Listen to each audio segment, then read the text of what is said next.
You're not missing time, you're misusing it. Let that sink in for a second. You keep telling yourself, I just don't have time. But that's a lie. You have time, you're just spending it on the wrong things. You say you want to change. You say you want to build something great. You say you want to be free, successful, fulfilled. But then I look at how you spend your days, and none of it matches what you claim you want. You wake up late. You scroll for an hour before you even get out of bed. You convince yourself it's just to get motivated. You eat, you check messages, you scroll some more. You tell yourself you'll start working after lunch, after a nap, after you feel ready. And by the time the day ends, you've done nothing that moves your life forward, and you call that being busy. You're not busy, you're distracted, you're not short on time. You're short on focus. Everyone gets the same 24 hours, that's the one thing life gives us equally. Yet some people build empires, create wealth, travel the world, transform their bodies, and master their minds, while others spend those same hours arguing online, watching meaningless videos, and convincing themselves they're working on it. It's not luck. It's not privilege, it's priorities. The truth is, you're addicted to the small hits of dopamine. Every notification, every like, every new reel you scroll through, it's giving your brain a reward for doing nothing. You've trained your mind to seek instant gratification instead of long-term fulfillment. That's why you can't stay consistent. That's why discipline feels impossible, because you've built habits that keep you trapped in distraction. You say, I'll start tomorrow, but here's the problem, tomorrow never comes. Tomorrow is where your dreams go to die. Every time you delay action, you're letting fear win, you're letting comfort win. And comfort is the silent killer of potential. You think you need more time. What you actually need is more intention. Look at your average day. Seriously, track it for 1 week. Write down how you spend every hour, not how you think you spend it, but how you actually do. You'll be shocked. You'll see that the problem isn't that there aren't enough hours. It's that most of them are wasted in meaningless conversations, wasted in unplanned scrolling, wasted in thinking instead of doing. And I'm not saying this to judge you, I'm saying it because I've been there. I know what it feels like to waste potential. I know what it's like to feel like time is slipping away, and you're not moving forward. But I also know that the moment you start owning your time, your entire life changes. When you start treating your time as your most valuable currency, that's when things shift. Because time is the one thing you'll never get back. You can lose money and make it again. You can lose friends and find new ones, but once an hour passes, it's gone forever. You either used it to grow or you let it rot. So the question isn't, how do I find more time? The question is, how do I stop wasting the time I already have? And the answer is brutal. You cut out what doesn't serve you. You stop watching mindless content. You stop hanging around people who drain your energy. You stop chasing validation from strangers online. You stop numbing yourself with entertainment, because every hour you waste on those things is an hour stolen from your future self. Think about it 5 years from now. Who do you want to be? Do you want to be the same person, stuck in the same loop, saying next year will be my year? Or do you want to look back and thank yourself for using every minute with purpose? That version of you, the one who's successful, confident, and free, isn't some fantasy. He's real. He's waiting for you on the other side of discipline. But you'll never meet him if you keep wasting time pretending you don't have any. You need to start saying no. No to distractions. No to mediocrity. No to the things that make you feel good but don't make you better. Because every yes to nonsense is a no to your goals, and the more you say yes to wasting time, the more you teach yourself that your dreams don't matter. Start small, set hours for focused work, protect your mornings. Delete apps that steal your attention, replace 30 minutes of scrolling with 30 minutes of reading or training, and when you do, you'll realize how much time you actually have. You'll realize that the reason you're stuck wasn't because you lacked time, it's because you lacked clarity. Time is a mirror of what you value. If you value comfort, your time will reflect that. If you value growth, your time will show that too. So stop saying you're too busy. Stop saying, I'll start when I have more time. You already have enough. You just need to use it differently, because the truth is the person who wins isn't the one with the most time. It's the one who respects time the most. Every second you waste is a second you could have spent building yourself. And one day, when you're older, you'll realize time was never the problem, your choices were. So stop misusing your hours. Stop feeding distractions. Start living intentionally, because the clock is ticking, and it doesn't care how busy you are. It only cares what you do with the time you've been given. Comfort, that word sounds nice, doesn't it? Warm, safe, easy, but the truth is, comfort is a silent killer. It doesn't destroy you all at once, it kills you slowly. Quietly, day by day, it convinces you that you're okay where you are, that you're doing enough. And before you know it, years pass, and you realize you never became who you were meant to be. You see, the most dangerous place a man can live is not in chaos, not in hardship, not in pain, but in comfort. Because comfort gives you the illusion of progress without the reality of it. It makes you feel like you're moving, when in truth, you're standing still. You wake up, do the same routine, talk to the same people, scroll the same feeds, complain about the same problems and call it life. But deep down, you know you're meant for more. You can feel it in your gut. That restless energy, that frustration, that sense that you're wasting your potential, that's your soul begging you to grow. But growth doesn't happen in comfort. Growth happens in the fire. You want to build muscle. You've got to tear it first. You want to build discipline. You've got to force yourself to do what you don't feel like doing. You want to build a business. You've got to sacrifice weekends, sleep, and temporary pleasure. You want freedom. You've got to endure struggle. That's the paradox of life. The things that hurt you are usually the things that help you. And the things that feel good in the moment usually destroy you in the long run. Comfort seduces you with the promise of ease. It whispers, just relax, you deserve it. And you start believing it. You start thinking you've earned rest when you haven't even earned progress. You start settling. You start shrinking. You start choosing convenience over challenge, and the problem is comfort doesn't feel wrong. It feels right. It feels natural. That's why it's so dangerous, because the moment you start to get comfortable, you stop paying attention. You stop growing. You stop fighting, but life doesn't stay still. You're either moving forward or you're falling behind. There's no middle ground. And while you're sitting in your comfort zone, convincing yourself you're fine, someone else out there is grinding in discomfort, leveling up, becoming unstoppable. Discomfort builds character. Comfort builds excuses. Every successful person you admire, every entrepreneur, athlete, or leader became who they are because they embraced discomfort. They didn't avoid pain. They used it. They didn't wait to feel ready. They acted despite fear. They didn't choose what was easy. They chose what was necessary. You see, growth is never supposed to feel good. It's supposed to stretch you, challenge you, break you, and rebuild you stronger. The gym hurts. The early mornings hurt. The rejections hurt. The loneliness hurts. But all that pain, it's proof that you're changing.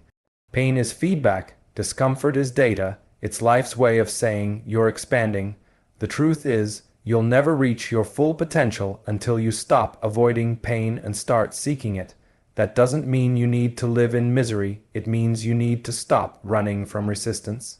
Because the moment you run from struggle, you also run from success. Look at your own life. Every time you've grown, it came after a season of discomfort. Maybe it was heartbreak. Maybe it was financial struggle.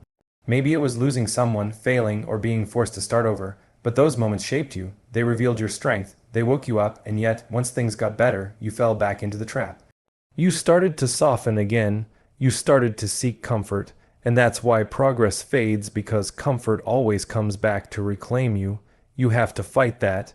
You have to make discomfort your new comfort zone. Wake up earlier than feels good. Push harder than feels safe. Take risks that scare you. Say no to the things that waste your time and energy, even if they feel easy. You'll never regret discipline, but you'll always regret comfort. Because comfort might give you a good day, but discipline gives you a good life. The people who are truly free aren't the ones chasing comfort. They're the ones who mastered themselves. They've built resilience. They've trained their minds to stay calm in chaos. They've realized that the more comfortable they become with discomfort, the more unstoppable they are. Most people think they're seeking happiness. They're not. They're seeking comfort disguised as happiness. They want the easy route, the shortcut, the hack. They want the reward without the process. But there's no hack for greatness. There's no shortcut to fulfillment. You have to earn it through pain, through effort, through patience. When you stop avoiding discomfort, you stop fearing life. You stop waiting for motivation. You stop doubting yourself. You start taking control. And suddenly, the same things that used to scare you start to empower you. The cold shower becomes routine. The hard work becomes normal. The loneliness becomes strength. That's when you realize comfort was never the goal. Growth was. You are meant to be tested. You are meant to fail, to struggle, to rebuild. That's how you evolve. That's how you find peace, not through avoiding difficulty, but through facing it and conquering it. So, stop seeking the easy path. Stop chasing what feels good now, because the truth is comfort might give you temporary pleasure, but it will steal your future. Discomfort, on the other hand, might hurt today, but it will give you everything you've ever wanted. Every time you choose to grow instead of rest, every time you choose pain over pleasure, every time you do what others won't, you're separating yourself from the crowd. You're building the version of you that your future self will thank you for. So, embrace the discomfort, because one day, when you look back, you'll realize the pain you went through wasn't punishment, it was preparation. Preparation for the life you were always meant to live. You have to start treating yourself like a business, not like a hobby, not like a side project, a business, because if you ran a company the way you run your life, it would have gone bankrupt years ago. Think about it, a business has systems, goals, audits, investments, and accountability. It knows exactly where every dollar goes, what every employee does, and how every hour is spent, but you let your time leak away. You don't track anything. You have no clear direction. You're hoping somehow, magically, your life will figure itself out. That's not how progress works. That's how failure happens. When you start viewing yourself as the CEO of your own life, everything changes. You stop operating on emotion. You start operating on logic. You stop reacting. You start planning. You stop saying someday. You start executing today. A great business doesn't wait for motivation. It runs on systems. You need to build systems inside yourself, systems for growth, for health, for discipline. Because relying on emotion is like running a business off vibes. It feels good for a week, but it crashes the moment life gets hard. Start managing your time like revenue. Every hour is $1. Where are you investing it? Where are you wasting it? Because your time either compounds or it disappears. The hours you spend learning, creating, training, that's compound interest. The hours you spend scrolling, gossiping, escaping, that's debt. And most people are living in time debt. They're borrowing satisfaction now and paying for it later in regret. You want to build wealth. Build personal value. The more valuable you become, the more life rewards you. You can lose a job, you can lose a business, you can lose money, but if you've built yourself into an asset, you'll always rebuild. That's what successful people understand. They don't chase the bag. They build the machine that creates it. You are that machine, your mind, your habits, your energy, your knowledge, your discipline. That's your infrastructure. If those things are weak, it doesn't matter how many opportunities you get, you'll fumble them all. But if those things are strong, you'll turn anything into gold. So audit your life like a business. Ask yourself, where am I losing efficiency? Where am I wasting resources? What habits are draining my profits, my energy, my focus, my confidence? Because every bad habit is like an expense with no return. Track your results. Don't just try to get better. Measure it. Track your workouts. Track your reading. Track your sleep. Track your performance. If you're not tracking, you're guessing. And guessing is not how winners operate. Next, invest in yourself the way a company invests in assets. Businesses buy new tools, software, and training to grow. You should be doing the same. Buy books, buy courses, learn skills, upgrade your mindset.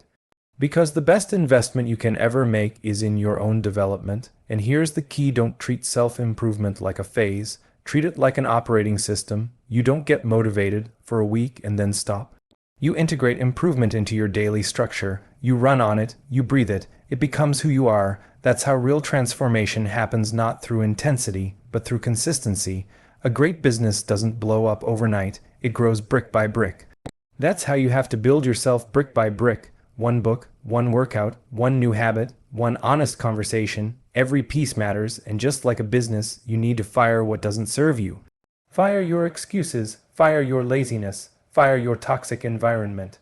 Because if something in your life isn't producing growth, it's a liability, and no smart entrepreneur keeps liabilities around out of comfort. The moment you start cutting those dead weights, you'll feel lighter, sharper, faster. You'll realize success isn't about doing more, it's about doing the right things with ruthless consistency. Your morning routine. That's your daily startup meeting. Your habits, that's your operating system. Your environment, that's your office space. Your mindset, that's your brand. Protect all of it like it's worth millions, because it is. Now, understand this. Every business faces setbacks. There will be quarters when you lose, when nothing works, when it feels like everything's falling apart. That's part of the process.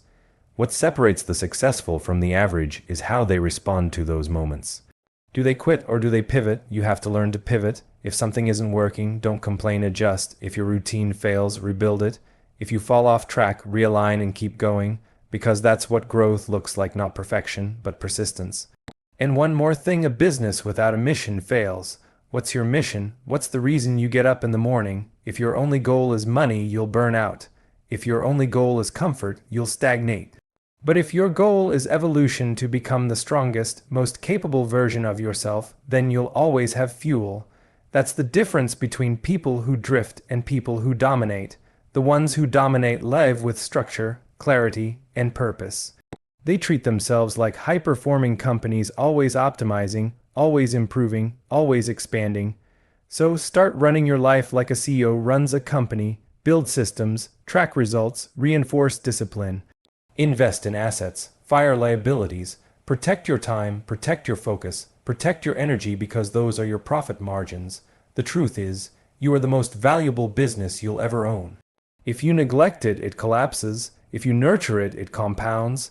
Every book you read, every workout you finish, every decision to stay disciplined, it's all capital being reinvested into your personal empire.